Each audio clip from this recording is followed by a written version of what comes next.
Hi, I'm Kesenya and welcome to this week's astrological weather report. I've got some fabulous Christmas goodies coming up for you in this week's astrological sky, so I'm so glad you could join me. I have been away for 2 weeks thanks to Mercury retrograde, which killed my computer and left me without any type of video equipment for making my weekly astrology report. So I've been missing for about 2 weeks, but it's so good to be back and after my enforced holiday and with a brand new computer with a lot of software and technology that I'm still trying to get my head around. So forgive me if this is like a bit big, the frame, like, you know, way out there. You can see my whole living room and foyer here, but I'll figure it out soon enough. But thanks for joining me. Before we begin, I just want to encourage everybody to stick with, if you're interested in learning astrology, stick with the whole report actually, because there's some really fascinating bits of information that you can gather and apply to your life. And I cover in each of my videos usually 3, sometimes more, like this week's going to be more because there's so much going on, 3 or more different energies that will be affecting you. And so if you just jump straight to your particular sign, you're going to miss out on all the other things that are affecting you. 2 weeks ago when I did my last report, I did a whole section on how Capricorn and Aquarius rising and Leo and Cancer rising people would be affected by fate or free will. And if you were one of those people and you skip straight to your sign report, then you will have missed out on that information entirely. So it's really worthwhile to stick with it. And it doesn't mean that you've got to, you know, stop what you're doing for the day and sit down and spend a whole hour watching me. You might actually be able to, like, plug in your earphones and go to the gym and just listen while you're at the gym or out walking or driving to work in the car, those sorts of places. It's not essential that you sit and watch. So, you know, you can really embrace the whole gamut of the video and get something out of it. I also, while I'm talking about this, promoting what we do here on Astrolada, I want to talk about Lada's Astro Retreat coming up in Sospol in, I hope I'm saying that right actually, in Bulgaria in June 2019. I'm actually hoping to get there myself. It's one of my ambitions to go to that part of the world, and when I heard that Lada would be doing her Astro Retreat there, I thought, well, when is there a better time to go then and explore the Black Sea area and, you know, maybe get down to the Mediterranean and do those beautiful parts of the world. So you may see me there if I can pull it together, and I'd love to join you for Lada's Astro Retreat. Check out her website actually. I'll try and remember to pop a link in the description to this video for the details. It's going to be great fun. And I just want to also promote my Astrology of Many Marriages webinar. So excuse me being a bit putting on my marketing hat here, but the Astrology of Many Marriages webinar was a great event that we had back in November when Venus turned direct. And it's available for purchase now on Lada's website, so you can, you know, you didn't have to be present to learn the valuable information that's there in that webinar. You can purchase it now at full price. I think from memory it's $39.95 or thereabouts. So it's great value for money. You get 3 hours of information about how to see multiple marriages in the chart, in your chart as well. I teach you how to, you know, look for things in your chart and to understand your chart in terms of the multiple marriages theme. So that's available if you're interested. Also, I've had a lot of people ask me about my astrology wheel, and I'm very proud of my little wheel here, handmade, but I have arranged for it to be available for sale. It probably will come on the market in early January if I can get my act together. So if you are interested in purchasing one, or at least finding out you know, what the cost might be and so on, then email me through Lada's website and let me know, and I'll add you to the list and when I get it all up and running, then I will send you out some information about how to purchase that and where to purchase that. There will be a physical wheel like this one that'll be available for purchase, and e-versions as well, and hopefully a high-end version too. So if you are interested in knowing more, send me an email. I'll add your email to the list, and once it's all up and running in January, I'll let you know. So let's talk about the sky now. Well, I am really happy actually, because in the week just gone, we have had Venus leave her shadow period, and I just wanted to speak about that before I get into what's coming up in the week. I wanted to talk about Venus leaving her shadow period. For those of you who are new to astrology and don't know, Venus has been retrograding through Scorpio and Libra, which retrograding means to us on Earth, it appears that she is going backwards in the sky, and then she stops. She stopped about here. This is Venus here. She stopped about here and started to go forwards again. Now, she was at roughly 10 degrees when she started going backwards. She went back to about, I think it was from memory, 25 degrees of Libra, and then turned forwards again and went back over that portion of the sky that she had been going backwards on. And this is called her shadow period, from 25 degrees Libra up to 10 degrees Scorpio. This is the shadow range. And so finally, last week, she left 10 degrees Scorpio and moved into fresh territory. And I found this so exhilarating, so exciting just to know that this had happened. Because what this means is it's going to be another 8 years before Venus retrogrades in that same spot again. She retrogrades roughly every, give or take, but roughly 18 months, and in a different part of the horoscope each time, and it will be 8 years before she is back and does that again there. So that 8-year cycle of Venus is very, very important. I want you to think back to where were you 8 years ago when she was last retrograding through this portion of the sky. What was going on for you? I'll tell you what was going on for me. I was getting divorced. I was becoming a single mother. I moved out on my own with my 3 children. Like, it's been a tough 8-year cycle since Venus was here, but it's come to an end. So review your life, you know, in the light of Venus leaving Scorpio retrograde shadow period. What have you been dealing with for the last 8 years that has now come to an end, that is now concluded and finalized for you? Look back and see, what have you been dealing with? What's been the big theme for you for the last 8 years? Well, that's over and done with now. And usually it'll have something to do with relationships, money, and self-worth. The 3 things in general that Venus governs. So maybe you were like me and got divorced 8 years ago, and that has sent you on a trajectory that you never expected in life. Well, a lot of that is wrapping up now, culminating, finishing up. And that period of your life is now over and done with, and you are about to embark, like me, on a whole new beginning, on a whole new 8-year cycle of Venus. Venus will transit this spot at least usually once a year, and so we've got 8 years of her going across this spot, but it'll be 8 years before she retrogrades again, and so we have this 8-year cycle, and we're beginning a whole new era with Venus for us all. And so this is exciting. We can start something fresh. I mean, I love fresh new beginnings. It's like having a new sheet of paper just waiting to be written on, or do a beautiful drawing on, or do some new creation on. We get to start things anew. So let's go into this wonderful new fresh 8-year period with Venus with excitement and joy, like I'm feeling right now, feeling very happy about it. So I'm thankful that I've come through the last 8 years, and I'm looking forward to up-leveling and going into deeper, greater, more wonderful things with the next 8 years that's to come. So our first energy is unfolding for us now on the 19th of December. Now this is going to be quite an exciting day because the Sun up here in Sagittarius is going to be conjuncting at the same degree, that's what the word conjunct means, at the same degree as the galactic center.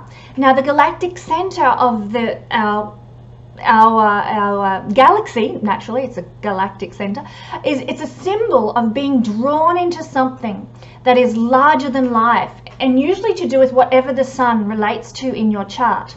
And when I get to the end of this preamble, I'll go through all the signs, talking about what the sun connects with in your chart, and therefore what you will be being drawn into that is larger than life for you on this day, the December the 19th. It's going to be a big day because it's going to precede the following 3 days after it that are very pivotal in our week. And this energy is going to be the initiator of the energies that are to come. Basically, they're all going to combine because they're all happening very close to one another, and influencing one another. So they're going to be within orb. I'll talk more about that as I go along rather than confuse you, but this is the big one for December the 19th. The sun conjuncting the galactic center.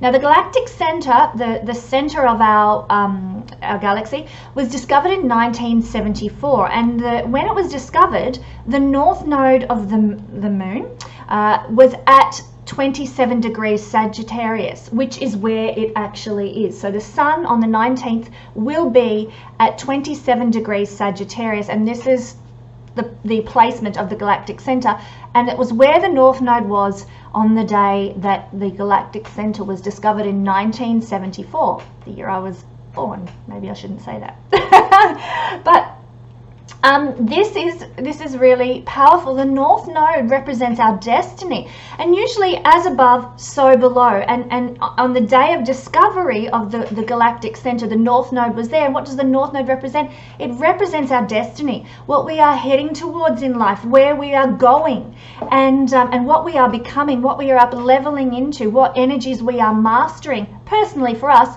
in this lifetime. The north node in our natal chart represents all those things. And so this destiny point, pertinent to each of us as individuals and to us all as a collective as well, was conjunct with the galactic center. So it's very symbolic that the galactic center is representative of where we're headed, the energy of something new, something invigorating, something exciting, where we're destined towards. So with the sun lining up there, it's very, very important because the sun is such a pivotal planet in our personal charts. Now, the galactic center is actually a massive black hole. It's symbolic of the inescapability of what we are being pulled towards, what we are being drawn towards. We can't fight it, you know. It's very, very fitting that the north node was there, because the north node is similar. It is energy that is pulling us to our destiny, oftentimes unbeknownst to us, and sometimes very, very strongly and inescapably. I often in my readings liken the north node to a child learning to walk. We are just as babies or toddlers, we are insatiable about learning to walk. Everybody learns to walk because we have this desire to achieve that skill in our life. And so it's the same with the north node. It has this inescapable pull towards our destiny, just like a black hole has this inescapable pull. You can't run away from a black hole. And so with the sun here annually, it happens every year. The sun hits on 27 degrees Sagittarius every year. But what it indicates is that our solar system is lining up with the center of our galaxy. It's very, very powerful. Our star that we all circle around, all the planets circle around, is lining up smack bang on with the center of the galaxy on this day. So very, very powerful. And the center of our galaxy is often referred to as the cosmic womb.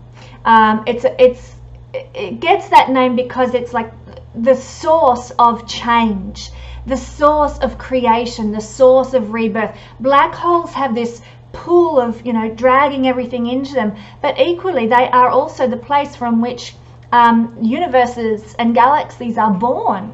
So it's very, very influential this day. What you choose to do on this day, how the energy that you put around your life on December the 19th will be very important in the year that we are about to embark upon.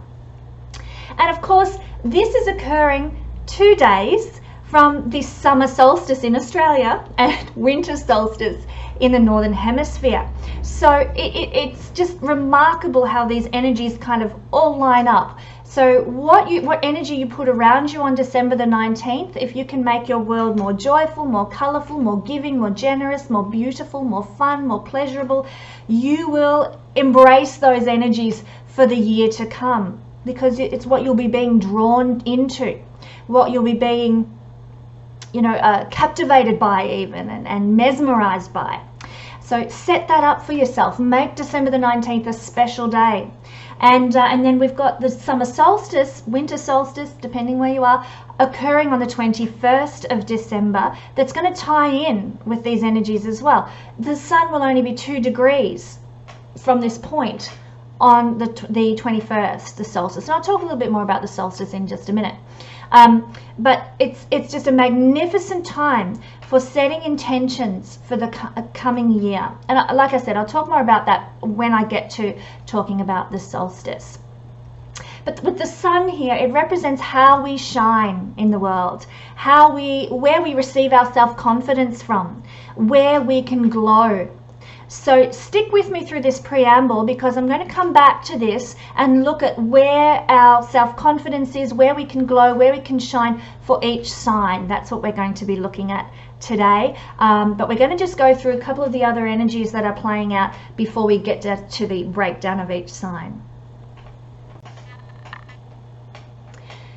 So on December the 21st, we're going to have the solstice, as I said. But we've also got Venus trining Neptune. So here is Venus in Scorpio, and over here in Pisces is Neptune. And of course, these are both in water signs. Pisces is a water sign, Scorpio is a water sign, and they are making this beautiful trine. Now, trine energy, for those who don't know, is an energy of ease, of flow, of things just coming to you naturally without effort, without having to really try. So it's very, very powerful for manifesting on this day with the solstice. Now, Venus trine Neptune is a wonderful energy for romance, for creativity of all kinds, for music, especially singing. If you like to sing, it's a good day. Get out with the choir, go sing some Christmas carols, or record a YouTube video of you rocking it up, or whatever you want to do. But singing is great, because singing is connected to both Venus and Neptune. You're going to actually feel more tender, more compassionate at this time, which is wonderful for Christmas, actually. When we see people in need around us and at this time who are estranged from their families or lonely, we can be more compassionate. We can invite them to come join us for Christmas dinner. We can be more tender, more compassionate, more inviting at this time, because our emotions are going to naturally be geared that way with this trine from Neptune to Venus. And you're going to feel very cuddly and affectionate too. So we all love a bit of that around Christmas time, or any time at all. And this beautiful energy also feeds into the overall energy of the year ahead, like I said, because it's only 2 days after the sun's conjunction with the Galactic Center. And solstice happens on this day as well. So this is the moment when the Earth's tilt away from the sun is at its maximum, and from now on in the northern hemisphere, days are going to grow longer. So you've reached the shortest day of the year if you're in the northern hemisphere. And similarly, in the southern hemisphere, our days are going to start to get shorter. Damn it. And we're going to start heading back towards the cooler months, and it feels like we've only just got to summer. I mean, let me clarify that. It's not going to get any cooler. In fact, I've noticed quite the opposite. From the summer solstice in Australia, my observation is that from now on, our Aussie summer really ramps up, really kicks in. And we go from having sort of average temperatures in the early 20 degrees Celsius, you know, like around 24, 25 degrees Celsius where I live in Australia. That's what it's like for most of December, the first 3 weeks of December. And then you hit the solstice, and bang, we start going into Aussie summer. And, you know, we've got temperatures ranging usually from 31, or where I live, up to 45 degrees Celsius. It can get stinking hot for the next 2 months. And really, it only ramps up quite consistently that way after the solstice. I don't know about the northern hemisphere. I'd love to get some feedback on what occurs there, but I'm assuming it might be similar. Winter really kicks in, but the days lengths are going to, you know, change from now on. We've reached the maximum, you know, longest days down in the southern hemisphere, shortest days in the northern hemisphere. So this is when the change now occurs and we start heading back.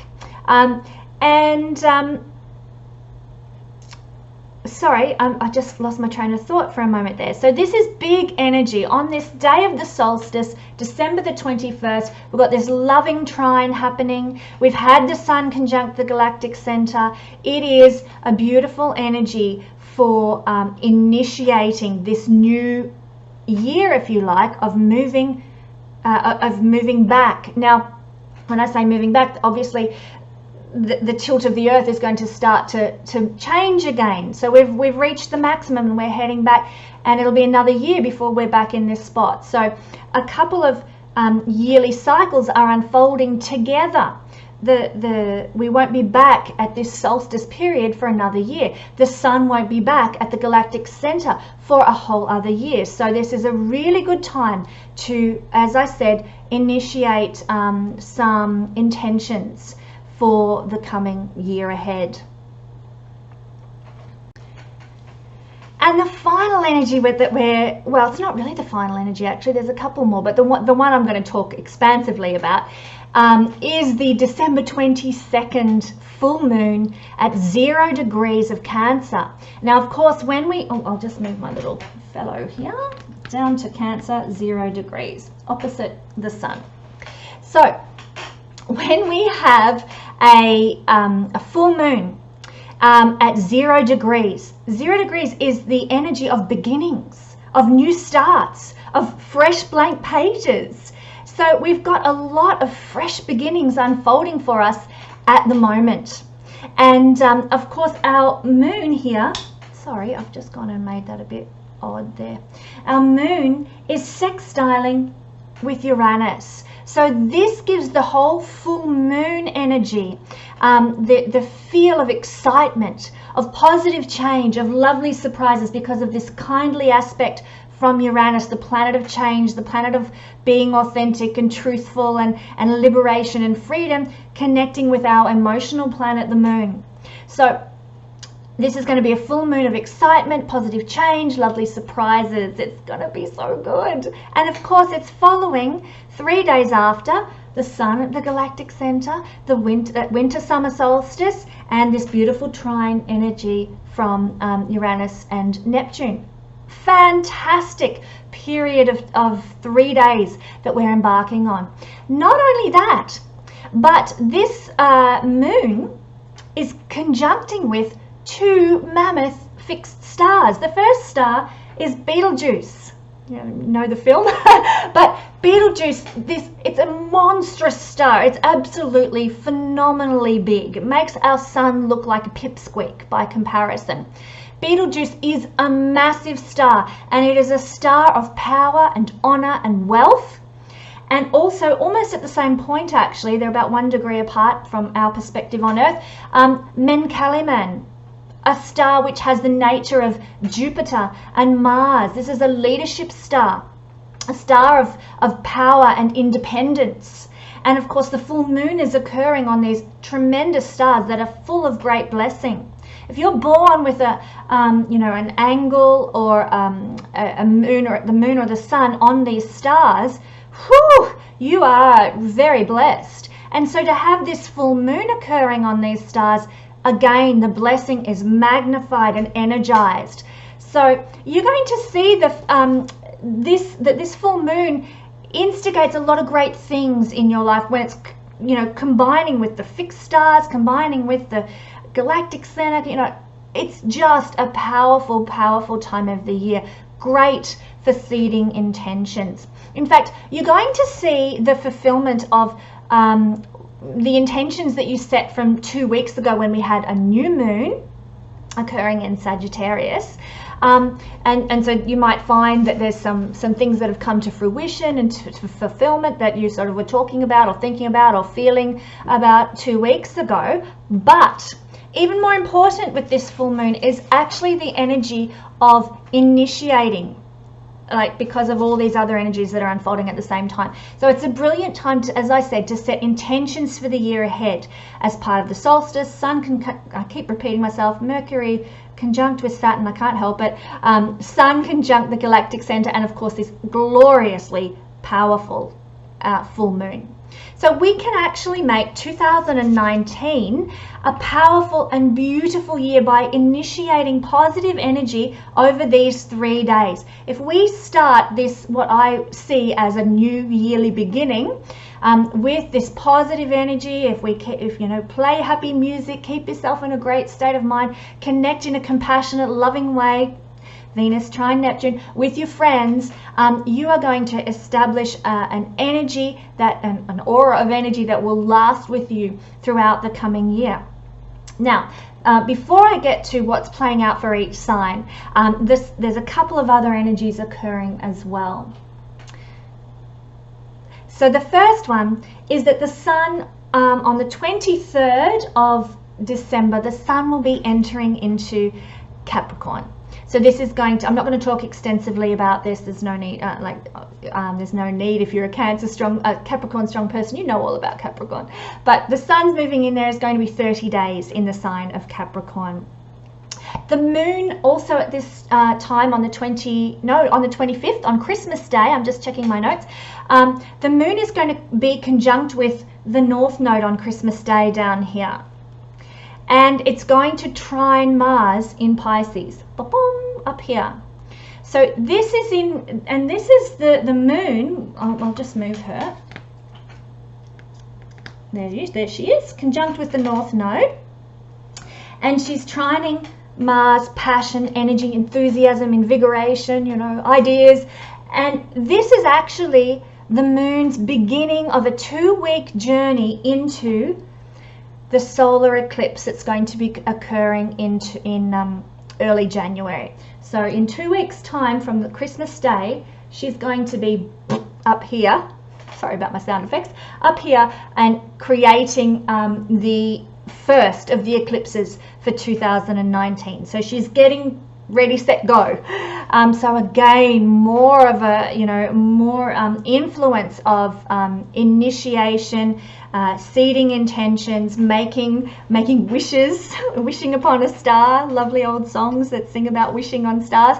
But it's actually really quite true. You know, this is a great time for making wishes, for, you know, setting goals for the year to come. So I think this is going to be a really powerful and exciting week.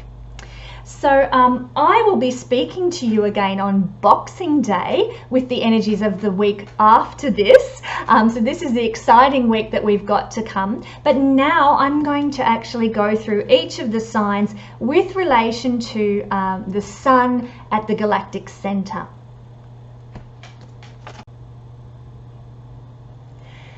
So here we are with Aries rising.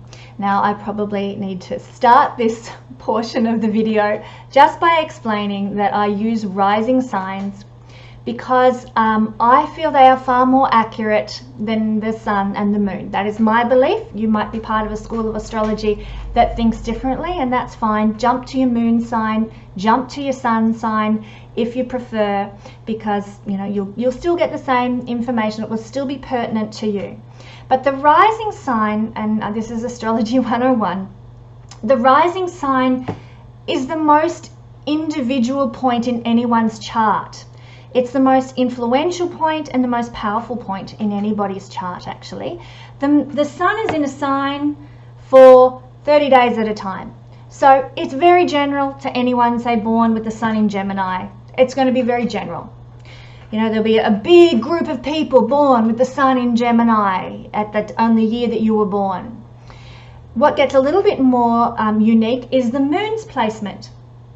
If you were born with, say, the moon in Cancer, there was a 2.5 day window in the month you were born when you could have been born with the moon in Cancer. So therefore, the group of people born with the moon in Cancer, well, just say you had the sun in Gemini, you would have had a 2.5 day window for you where you could have been born with the moon in Cancer. And this makes you a little bit more distinctive because that's a smaller window of opportunity. And there's less people born in that 2.5 day window than there is with 30 days. Now, what is really unique is the rising sign.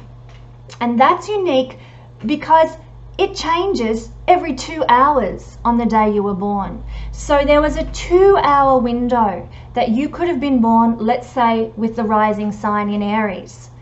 A 2-hour window, meaning that only a very few handful of people were born on that day in that 2-hour window. It is very distinctive and very unique, and it is what sets up the house system in whole sign astrology that's pertinent to you. So this is why I use the rising sign rather than the sun sign, rather than the moon sign. And I know I get a lot of comments every week in the comments section, and there'll be heaps this week because people will jump straight to their sign and not listen to this bit. But it is actually the most important part of anyone's chart. Equally, if you want to really get into it, the rising degree changes every 5 minutes. So it's even more accurate, but that's usually for a particular, like for a reading. If I was to do for someone, I would talk about that. But if you want to look at your sun sign, if you want to look at your moon sign, go right ahead. The energies will be similar to what I'm talking about, but the rising sign will be the most powerful. Okay, now that I've done Astrology 101, let's take a look at the sun at the degree of the Galactic Center for Aries rising people. Now, as I said, this is a symbol, the Galactic Center, of being drawn into something larger than life. And what does that represent for us with the sun when we have Aries rising? Well, it represents the 9th house. So you are being drawn into, like this day, you might be very inspired to connect with gurus, inspired to connect with inspirational people, to jump on YouTube, to look up, I don't know, Lada's latest video and be inspired by what she's got to teach and share. It's people who know more than you are seen by the 9th house.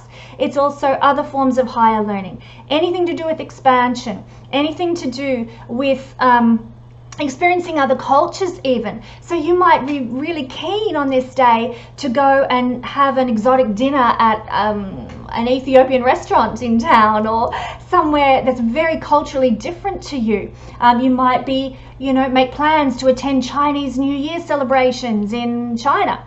And, you're going to get a lot of energy for Aries rising people on this day to connect with other cultures, to look into higher learning, and to follow up with inspirational figures. Now, in some schools of astrology, this house is also related to the father and father figures. So you might actually find a connection with some sort of father figure or your own father on this day. You might be very drawn into, have this inescapable energy of connecting with your own father or with fatherhood in some way. Maybe if you're a single mum like me, you kind of have to, might on this day, if I was Aries rising, exert some sort of fatherly influence with my children instead of the motherly kind of influence. But if you're in a parenting situation, the fatherly influence on this day might be very, very important for you if you are Aries rising. So the next sign is the delightful Taurus, and don't we all love Taurus? 2 of my kids are strong Taurus. They're just gorgeous.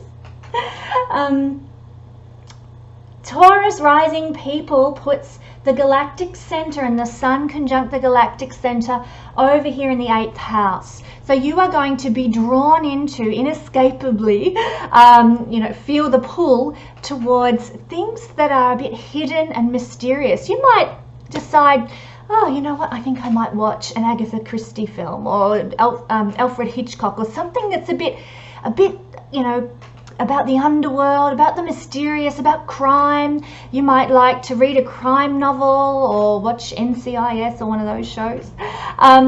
With the sun here, you might be drawn into some kind of opportunity to work with other people's money as well, you know. And it's also, the 8th house represents community property. So it could simply be that, you know what, you decide to go for a swim at the local community pool because the weather's really hot or something. But there's gonna be an inescapable pull towards something that is hidden, mysterious, otherworldly even, you know. You might develop an interest in ancient alien theory and watch a few documentaries about that sort of thing.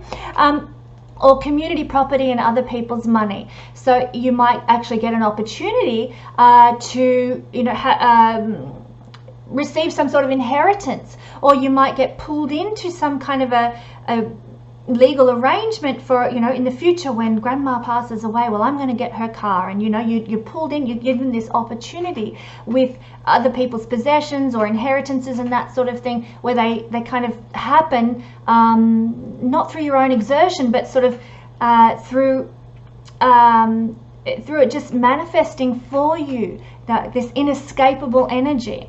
So inheritances, community property, anything to do with hidden things. You might also feel a very strong pull to go out and look at the stars and the sky and start studying astrology in earnest. You might get the drive, the impetus to start doing that really genuinely and full on, because astrology is very connected to the 8th house. So this could happen for you. Also, an interest in what we would sometimes term as wizardry or shamanic practices, or doing some sort of creative ancient ceremonies, connecting with herbs or energy systems, or you know, utilizing what's the word for it, metaphysics, that sort of thing, and exploring those realms. You might be really pulled into, drawn into exploring those things on this particular day. Also, anything to do with psychology on this day. And it could just be simply that you happen to go into a bookshop and there's a book, a psychology book, and you're like, oh, really quite drawn by that. I think, or it jumps out at you on the shelf, and you're like, I think I'll buy that book. So it could be as simple as that, you know. Or somebody hands you a flyer down the street, come to this esoteric, you know, lecture, and you're like, oh, I think I might go. So it'll be something that happens for you that draws you into 8th house realms. It's not going to be sort of big blinking lights, hey, you've just won Tats Lotto, or you get the big phone call, oh, your long lost uncle's left you $50 million. It's nothing, unlikely to be that sort of thing. But it will be, you know, the more simple, more predictable, more inescapable type energies that just fall in your lap. So moving right along. Gemini people, gorgeous, funny Gemini. Honestly, Geminis are so funny. Or Mercury ruled people are really funny. Again, one of my children. He's got us all in stitches most of the time. He's a very strong Gemini. Anyhow, for Gemini people, this is falling in your 7th house. So you've got this being drawn into something that's amazing, that's powerful, that's inescapable, occurring regarding other people. So it can be a committed partnership. That's what we see through the 7th house. But it can also be, you might be drawn into some sort of business partnership. An opportunity might come up for you. Someone might come up to you and say, on this day, December the 19th, hey, I want you to collaborate with me next year. I know we're nearly at Christmas and it's the end of the year, but next year I want to collaborate with you and start producing, you know, this advertising material, or I want to start, you know, doing this, running this tourism campaign, or start taking tours to, you know, XYZ country or whatever, and you get really charged up about collaboration with someone on some sort of a project. So this can definitely manifest for you on this day, December the 19th. We're talking marriage partnerships as well. So any kind of, get my words out, contractual arrangement where you're, business partnering with somebody, or you might be drawn into signing an agreement with a lover that then becomes a committed life partnership. Because when we connect with someone through written agreements and they're our lover, that becomes a committed life partnership. And it doesn't mean you have to get married. You can open a bank account together, and that's a committed life partnership because you're both signing an agreement or a contract with the person who is your lover. That's a 7th house relationship. So on December the 19th, you might have the opportunity to do that, to actually transform a relationship from a love affair into a committed life partnership. You might buy a car together, you might buy a house together, you might co-sign on a lease, you might start a bank account together. Any type of contractual arrangement with your lover might manifest and turn it into a committed life partnership for you. Similarly, you also may experience sophisticated culture on this day, because the 7th house is actually connected to sophisticated cultures. We're not talking down at the local, music festival with a beer in your hand that's in the main street and everyone's like, yeah, and having a great time, which is so fun. But it's not that kind of cultural event. It's going to the theatre, or it's going to an art gallery. It's anything sophisticated, refined and cultural, maybe a fashion exhibition somewhere. So you might have the opportunity to do that. Again, you could be walking down the street, someone hands you a flyer to the latest, museum exhibition of Tutankhamun's tomb or whatever it was, and you're like, I think I might go to that. So you get an opportunity it's almost inescapable, that's come to you from out of nowhere, that you're like drawn into. Oh yeah, I'm going to do that.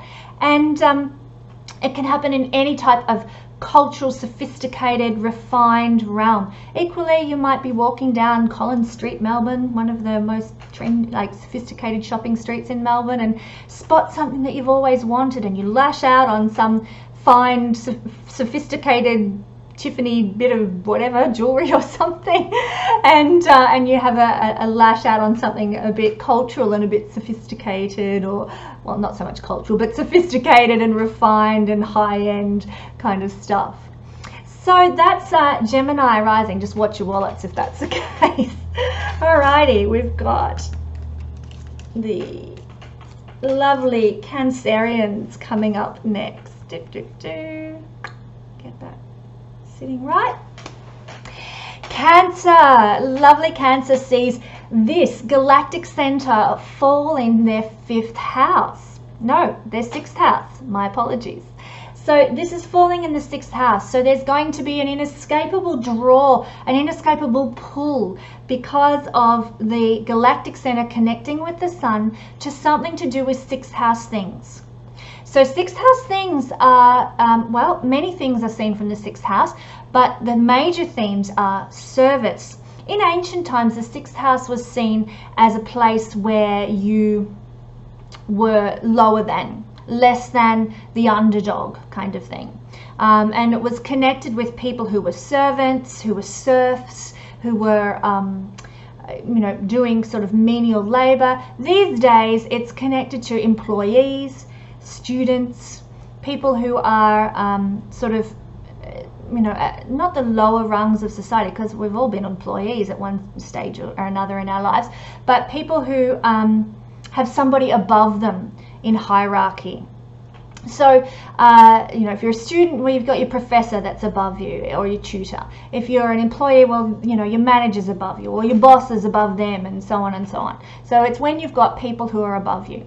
So 6th house rules employees these days. That's what we see, rather than servants as slaves. We don't live in ancient times where that was the case. So you will have some sort of draw towards connecting with either your employees or as an employee. So it might just simply be that you have your yearly Christmas party, your staff Christmas party falls on this day, and so you are an employee and you are drawn to go and attend the Christmas party. Now, the other things we can see from the 6th house are things like our daily routines. So you might be drawn on this day to re-establish a new routine, to create a new routine, to invigorate your current routine in some way.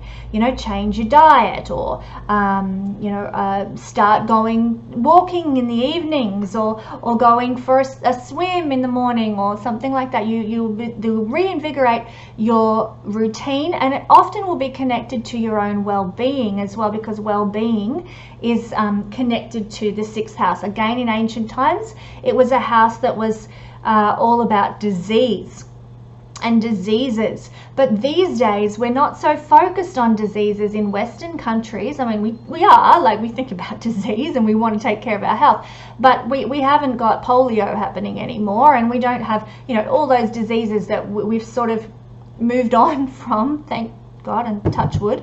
But it's now much more connected to our well-being and our general health, we see from the 6th house in our modern Western society, which has left behind slavery, which has left behind a lot of diseases that were prominent 2,000 years ago when the zodiac systems were being sort of unraveled. So this is, you're going to be, you know, drawn into something new, drawn into creating something or reinvigorating something, almost inescapably, with your health, with your well-being, with your daily routines, with being some sort of employee or dealing with employees. Also, it is the house of service. The archetype for the 6th house, and it's connected to Virgo, is actually the priest or the priestess. And we won't comment too much about those roles in modern society, but the idea behind those roles is that it is about serving humanity, serving people, being there for people and helping people. I'm sorry, I keep looking up. I'm not sure with my new software where to look, which camera to look at. Anyhow, so sorry if I've been looking in odd spots. But serving other people is one of the big focuses for the Cancer rising people. So you might be drawn into some sort of service on the 19th that you can't escape. So it might be, you know, you go to hand out Christmas hams to the poor, or you are working in a soup kitchen for homeless people, giving them an early Christmas dinner on the 19th. There's going to be a bazillion different ways you can offer service to people on this day.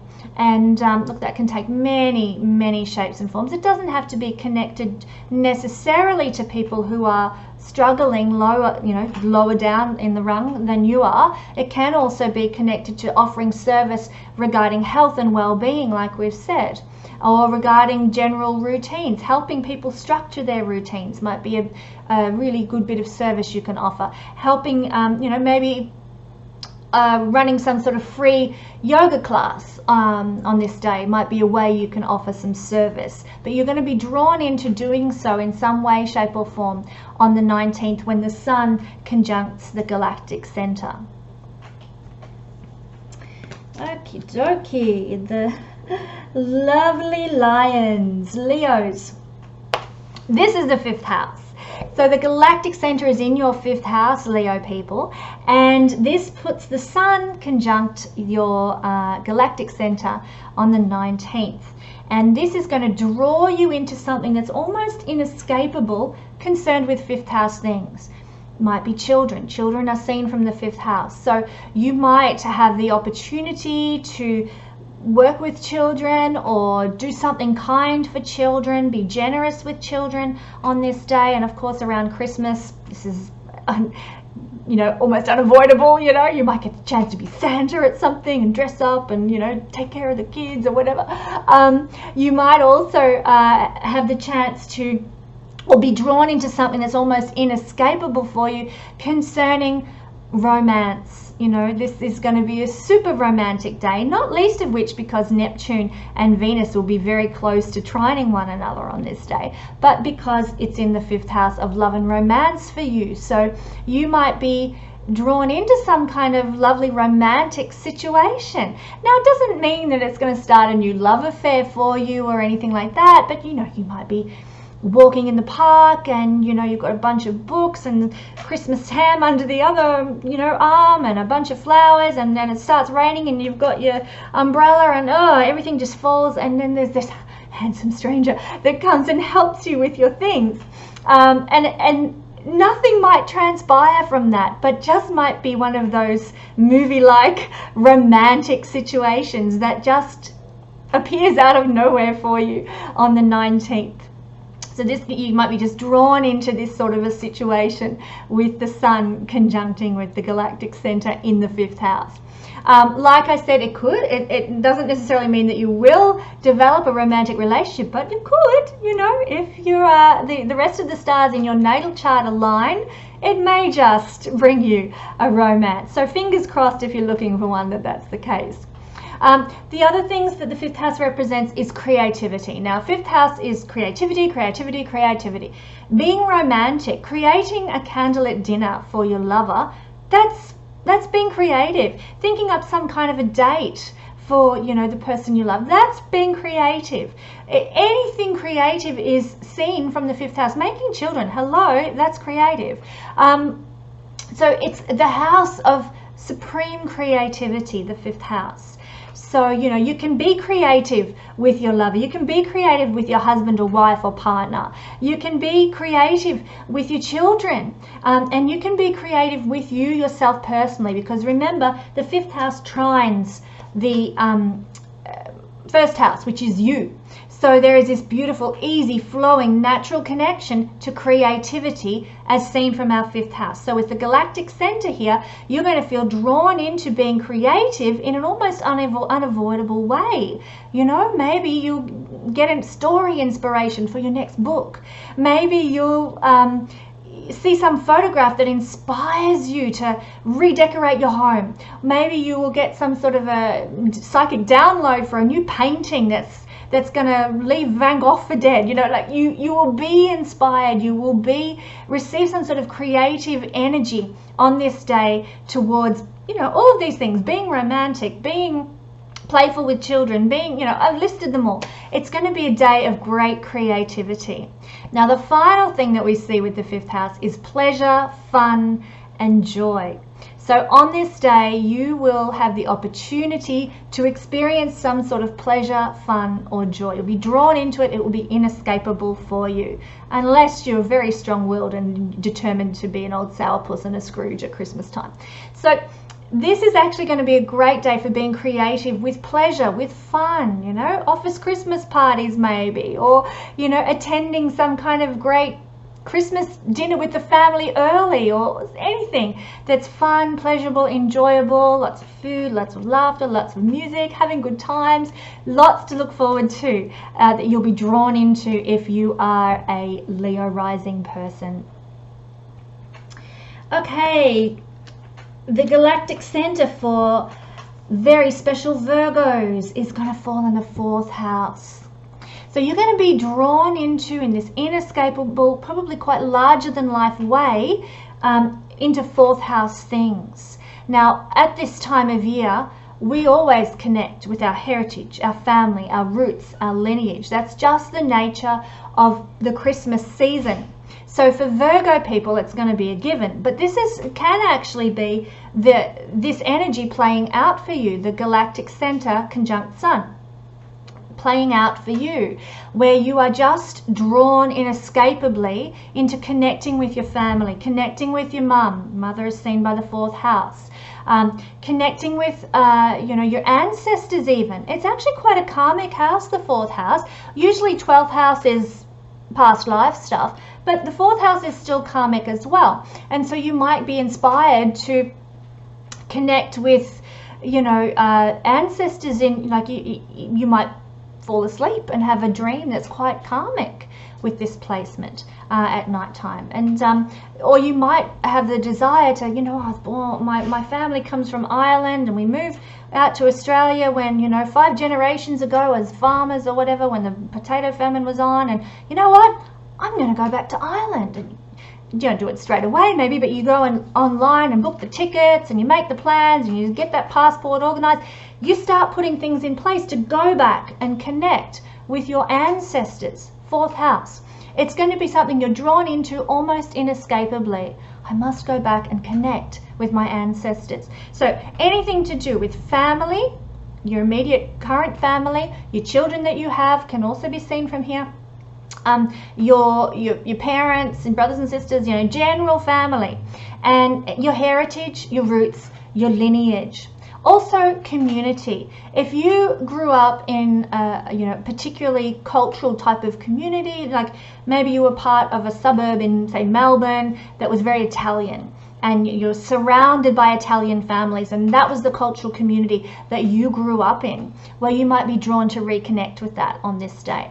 Maybe you grew up like me in a small town of about 4,000 people, and you know, you go back for Christmas to celebrate. You know, you're drawn back to your heritage, your roots, your lineage, whatever that looks like for you on this day. So lots of connecting for Virgo people with family, with their roots, with their past, with their heritage. Righto, Librans. I love Librans, I really do. I overshare all the time because I have a Libran moon. So people who know me well know that's just the way I am.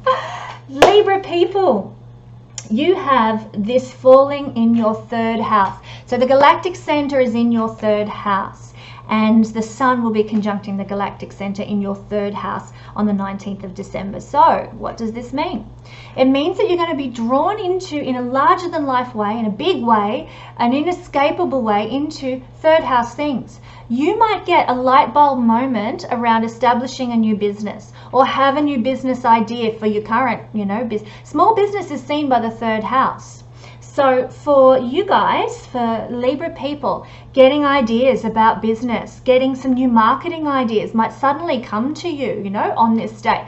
You might find that you're drawn into, you know, you're drawn to some sort of great advertiser on this day. You know, somebody contacts you online and says, hey, I love what you do. Can I collaborate with you to promote your business? Anything to do with marketing, advertising, social media, that sort of thing.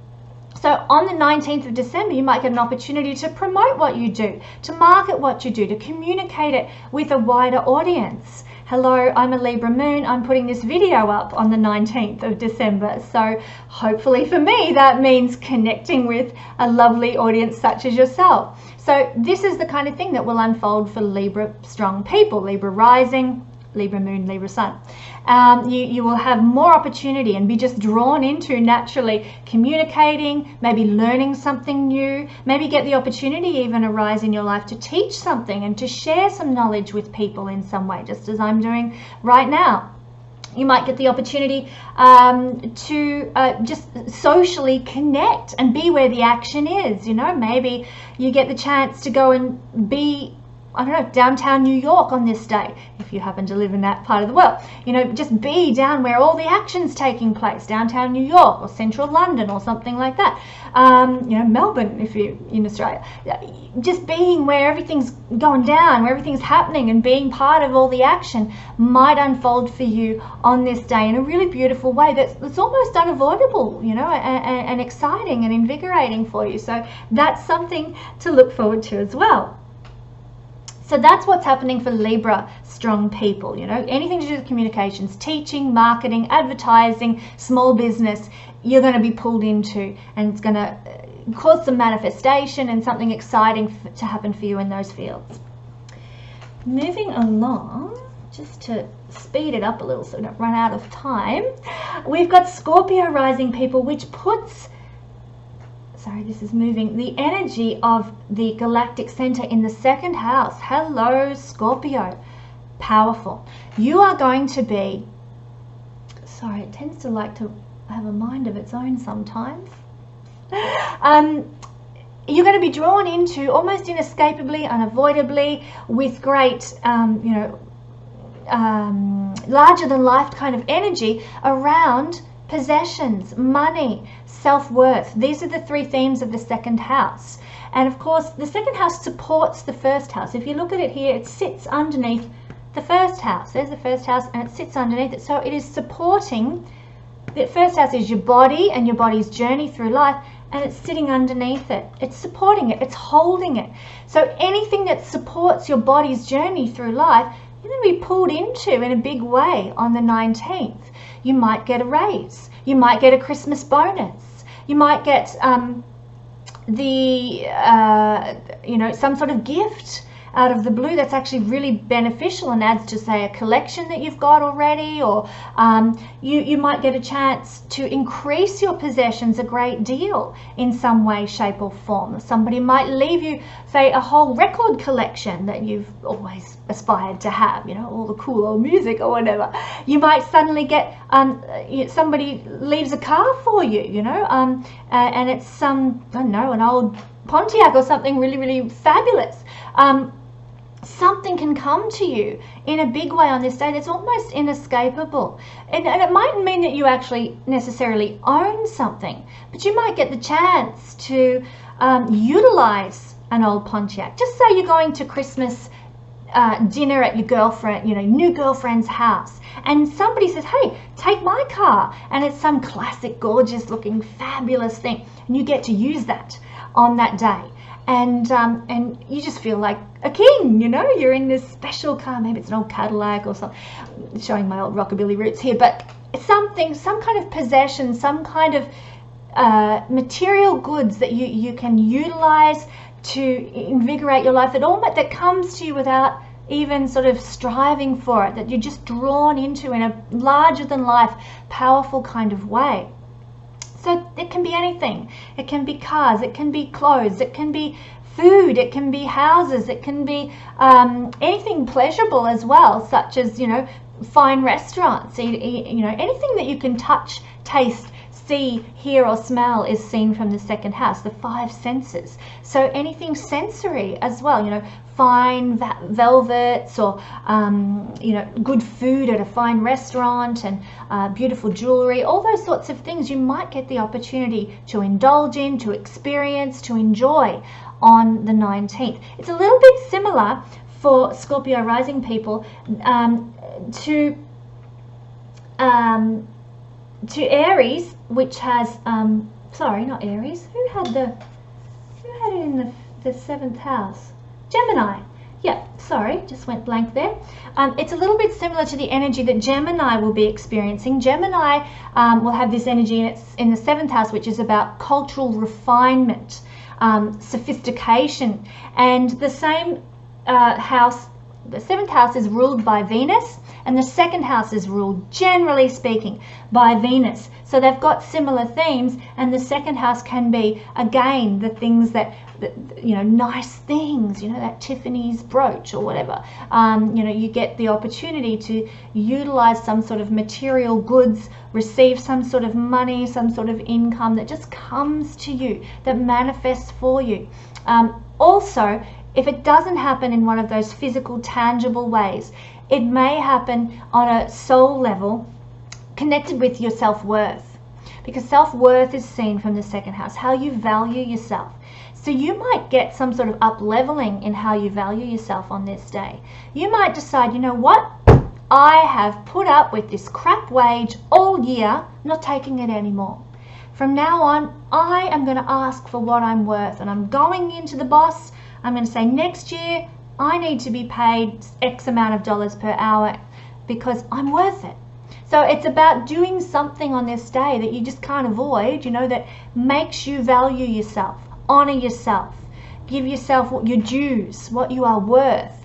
And so, you might be drawn to be courageous around there.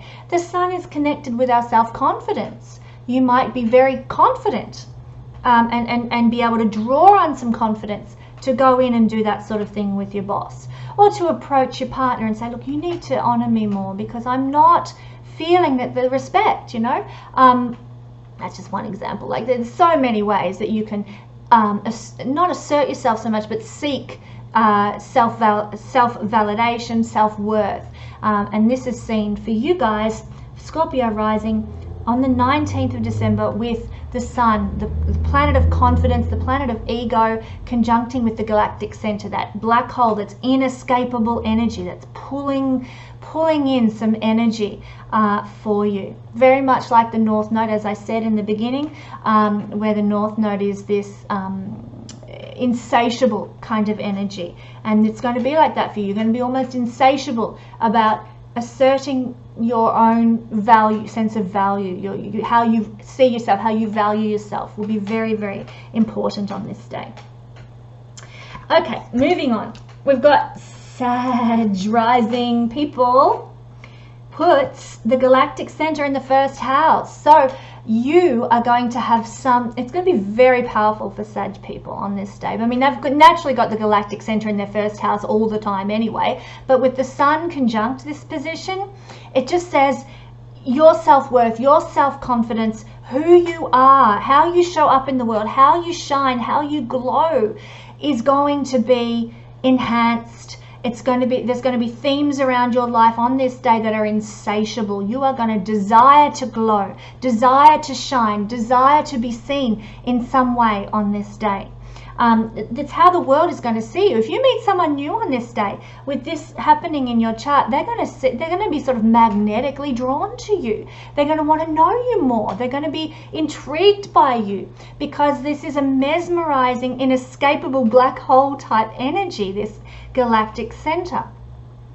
So you oh gosh, sorry, you could really receive some sort of personal accolades and invites to great parties because people just are mesmerized and drawn to you and want to be with you on this day. Somebody might, you might meet somebody at work and they're like, dude, come to my Christmas party tonight. I want you there.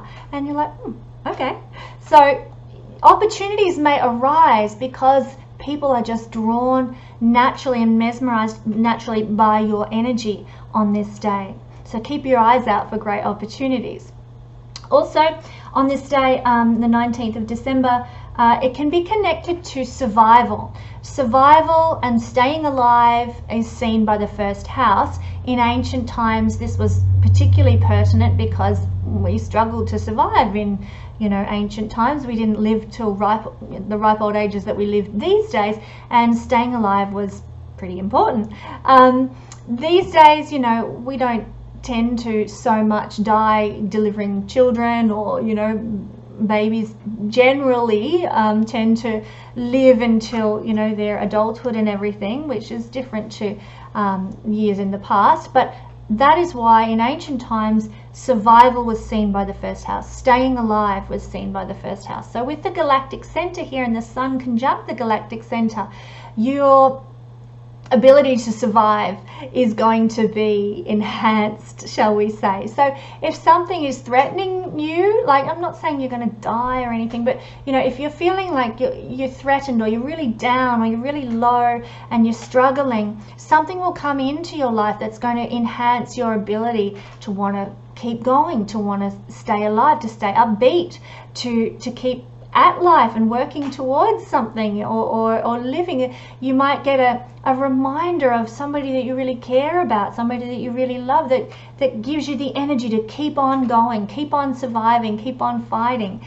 So it's definitely, it's also connected, the first house, to the warrior energy, the fighter energy. So you might, you'll get invigorated with the desire to keep fighting, keep going, keep on, keep trying, not give up. That's going to really manifest for you on this day, which is great, because we all have these times when we're low and we're down, and our instinct to survive is like, oh, just wish it was all over sometimes.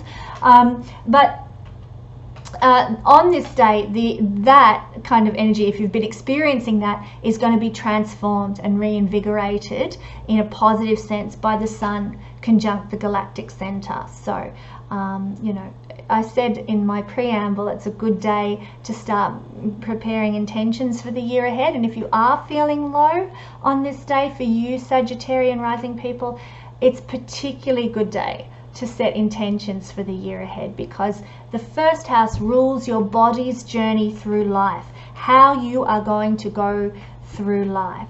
So, you know, you could really benefit from setting some intentions, from making some plans, setting some goals, and working towards them in the year ahead concerning where your body's going, where your soul is going, where do you want to be in a year's time. Set the intention, work towards it. Okay, now that I've rambled on there, let's look at Capricorn. Well, hello Capricorn, this energy is playing out for you in your 12th house. 12th house is karma. 12th house is past lives. And so for Capricorn people, you are going to be drawn into something that's larger than life, that might have something, you might not recognize it as such, but if you're into karma, if you're into sort of exploring, you know, karmic loops, the things that hold you captive from past lives, the energies that have kept you bound up and stop you from moving ahead in relationships or work or self-worth or any kind of other area of life, you might get the chance on this day, Capricorn people, to address that. And you might not even realize that it's a karmic thing. So something, it could be anything that crops up for you, but something may crop up that has to do with karma for you. So, I don't know, a million different examples there could be. Maybe somebody enters into your life and you've had a karmic past life experience with them. And it's like, hello, I know you. We've known each other, you know. Where have I met you before? That kind of feeling. And they might influence you in some way. So that's one way it can play out. You meet someone, you have deja vu. It's like, whoa, you know, that I'm sure I've dreamed this situation. Or you might even have, you know, a connection with someone in your family, your husband, you know, somebody who you don't realize, but you are having a karmic play out, if you like, of past life situations, a revisiting, a rehashing of a past life situation that you might not even be aware of. So, you know, you might have a fight with your husband over something, or your wife over something, and not realize that it's actually a revisiting of old past life themes that need addressing. So this can definitely unfold for Capricorn rising people on the 19th, when we're drawn into something that's larger than us, that's bigger than us. 12th house is connected to subconscious realms, the divine realms, realms that we actually don't know, you know, in our third dimensional reality exist, you know, unless we're very spiritually minded, you know, and most people watching this would be spiritually minded and have an awareness of this. But it's connected to psychology because it's the 12th house is our subconscious realms, the things that we don't recall from past lives or don't recall from our childhoods. So you might recall something, you might have a dream, you might revisit an old karmic loop that keeps playing in your life. So lots of these things can come up for you, very ethereal, very spiritual, very otherworldly type experiences that might arise if you are Capricorn rising on this day, when it's almost inescapable with the sun, the planet of self-confidence and ego conjuncting with the Galactic Center.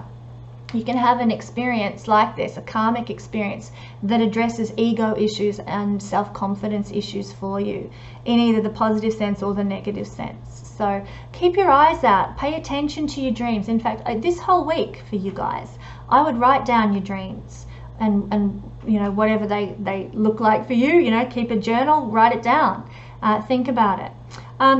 Just to conclude with that, the 12th house is also connected to escapism. So you might be drawn into having a day of escape. It's not usually connected with sickness. The 12th house actually is more connected to healing, but maybe you've had the flu or something and you need to take a day off and heal. It's a great day to do that on the 19th, because you may need to retreat from ordinary society, ordinary reality, your daily routines. You might need to escape, to go within, to focus on self, to restore yourself, to heal yourself. So if you've been feeling like, oh my God, I just need a day off, well, maybe you should take it. If you are Capricorn rising and you've been feeling that way, take a day off on the 19th, because the Sun conjunct Galactic Center in the 12th house indicates that this is a pull you're getting from the universe to do that. And to focus on your spiritual self, on your connection to the divine, on your health and well-being and your ability to heal. All these things are seen from the 12th house. Alrighty, Capricorn, Aquarius. Beautiful Aquarius. I do love Aquarian people. They are fascinating. Aquarius rising people, this is going to put this energy in your 11th house. How gorgeous. How absolutely perfect. You, out of all the signs, I feel, have stand to gain the most from this energy. And that is simply because it's falling in your house of rewards and gains and goals and visions, your dreams for the future. And if you listen to the preamble that I made with this video, you'll know that this entire period, this period of 3 to 4 days, the end of this week, it's all about setting intentions, setting your goals and visions for the year ahead, working with the energy of the full moon, working with the energy of the solstice, working with the energy of the sun conjunct the galactic center. It's not going to be back there for a whole other year. So you are setting an intention with the support of the universe, with the support of the galaxy. And as the sun lines up, our solar system lines up with the center of our galaxy, it is a powerful time to set these intentions, to make, go take some time out and write down, what do you want to achieve this year? What are you hoping for? What goals and dreams do you have? Plus, you might also receive some rewards and gains for things that have occurred for you over the past year, since the last time the sun was conjunct with the galactic center. So if you look back into this day last year, well, what were you doing? What was the energy that you were putting out to the universe? Intentionally or unintentionally, what were you saying to the universe about your life? You might have received that back over the ensuing year since the sun was at the galactic center. But whatever energy you put out on these few days is going to be what you're going to be drawn into over the year to come. So take the time to seed intentions, to set goals and dreams and visions that are worthwhile, that are honorable, that are in tune with where you want to head, with the direction, the destiny of the life you want to live. 11th house is also friends and large groups of people. So you might get the pull, the inescapable pull, to connect with large groups of people on this day. Maybe you go to a big street party, in your town for Christmas, and you get the chance to connect, and it's inescapable, but it's fun and it's joyful and it's great. Maybe you get the chance to connect with friends, somebody's having a cocktail party, so you go. This is a very social house, the 11th house. So it's really, really good for those sorts of energies. And if you get the chance to go to a big, large group event on this day, I would encourage you to do so, because you'll be aligning with the energy of the sun conjunct the galactic center that's pulling you into these 11th house things. So finally, beautiful, dreamy Pisces. Pisces people, so me. This is falling in your 10th house. Lovely energy to have in the 10th house. 10th house is authority figures. 10th house is worldly achievements. It is your career aspirations, and it's also the legacy that you want to leave. So to have this galactic center falling in natally in your 10th house, that's where it's going to be. You have the pull, the desire, the dream to leave a legacy of value to the world. Maybe being Pisces rising might be a legacy of compassion, might be a legacy of romance, a legacy of grace and beauty, might be a legacy of creativity or healing. So with the sun lining up with the galactic center on this day, for Pisces people in the 10th house, you might get the opportunity to establish more of the legacy you're hoping to leave on the world. You might get the opportunity, in fact, it's going to happen for you in sort of a larger than life pull into what legacy you are going to leave. A pull into your career destiny. Maybe if you're young and you're rising up into your career still as a Pisces person, maybe on this day something manifests that's simply a step further in the right direction. Every year the sun connects with the galactic center. So we have this opportunity every year, but it's particularly powerful this year because of the full moon and the solstice and the Neptune-Venus trine. All the energies combining are really, really good. So you actually, and of course Neptune is your planetary ruler. So it's a very powerful energy for you to utilize this insatiableness towards rising up into a career, rising up into your destiny, heading towards some sort of worldly achievement that you aspire to, or leaving a fabulous legacy. Now, I'm not saying everyone wants to leave a legacy of, you know, some big high-rise building in downtown, you know, Paris or something. Oh, there's no high-rises in Paris, get it right, Kesenya. High-rise building in New York or something like that, and you want to, oh, that's my legacy, look at it, it's fabulous. I'm not talking about big stuff like that. It can be some people's legacy, but it could also be a legacy of, you know, I want to leave a legacy of really healthy, well-adjusted children. So you are pulled into something that works towards the legacy you want to leave on this day. Maybe something allows you to invest in children or your own children more. Maybe you want to leave a legacy that's connected to great art. I mean, Pisces is so creative. Maybe you want to be the artist, or maybe you want to support struggling artists or burgeoning artists in your city, in your town. So you do something on this day towards leaving a legacy. Maybe you establish you know, an art exhibition on this day, or maybe you just get painting and you start painting. Maybe you're inspired to paint on this day because this is the legacy you want to leave the world, you know, or have a house full of incredible art. Maybe your legacy that you want to leave might look something like, I want to leave an album of songs that I've written, you know. I might never be, you know, Barbara Streisand, but hey, I'm gonna leave an album before I die. And so you work on this day towards writing some songs, or hunting down a recording studio, or finding some musicians who will back you to make the album that you aspire to make. So it's about heading towards your worldly aspirations, your even your career dreams. You know, we think career dreams and we think it's got to be, oh, CEO, boss, whatever, but it doesn't necessarily have to be. Your career dream can simply to be, you know, might be to, I want to manage the local McDonald's, you know. Whatever it is for you that is your aspiration, your dream, your goal, then that is your 10th house, in whatever capacity that is, you know. We aren't all going to be the President of the United States. That is some people's aspiration, but it's not going to happen for everybody. So our aspirations, our dreams, our goals for our own worldly achievements and the legacy we hope to leave is as individual as we are.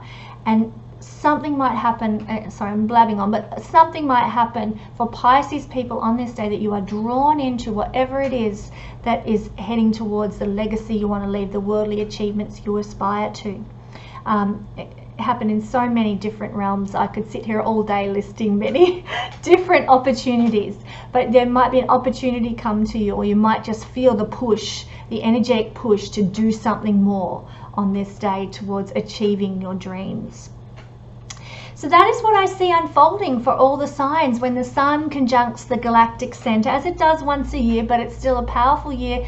And as I said in the beginning, it's a year for establishing, it's a week for establishing some intentions for the year to come, because all the energies are lined up beautifully over the course of this year and this week, and heading into Christmas Day, which actually doesn't have any astrological significance.